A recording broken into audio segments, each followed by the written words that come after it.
Jaan Rudi, ma küsin sinu käest kohe, kas oli mingi väike nõhkõrn võimalus ka, et sa ei võida seda finaali?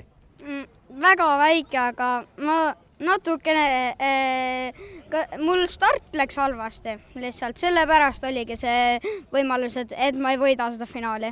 Aga said kiiresti ehmatusest üle ja suutsid liidrikoha kenasti tagasi võtta, jah? Jah. Väga tubli. Aitäh esikolmikule!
Ja tänane võitja klassis kadett Remi Reitel.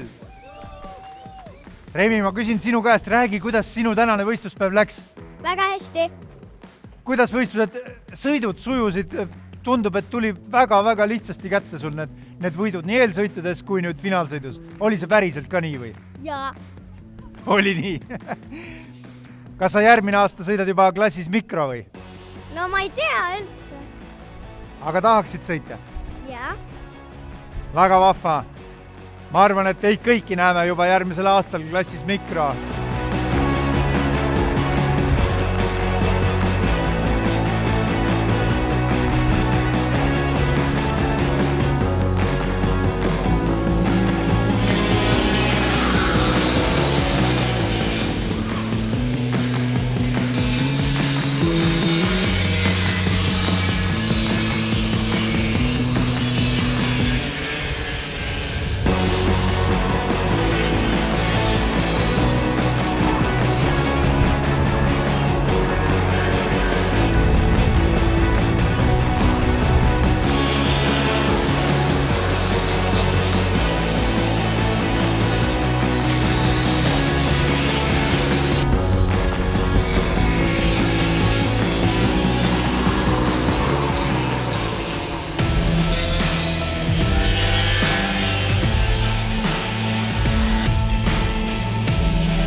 Ja klassi mini üldvõitja täna Bennet Korjus. Bennet, ma küsiks sinu käest. Mulle tundus küll, et sa kontrollisid seda tempot täielikult, on mul õigus? Jaa, väga õigus. Kas oleksid saanud veel kiiremini sõita, kui Albert oleks selja tagant rohkem surunud? Võib-olla jaa, et paar viga vahepeal ikka tuli sisse, aga muidu oli jaa. Oli sul tempot veel rohkem varuks? Väga ei olnud. Et see oli maksimum. See oli maksimum, sõitsid ühesõnaga viimase piiri peal? Jah. Aga täiuslik võistluspäev sulle siit Käinjast, jah? Jah, oli küll. Super tulemus, aitäh, Bennet!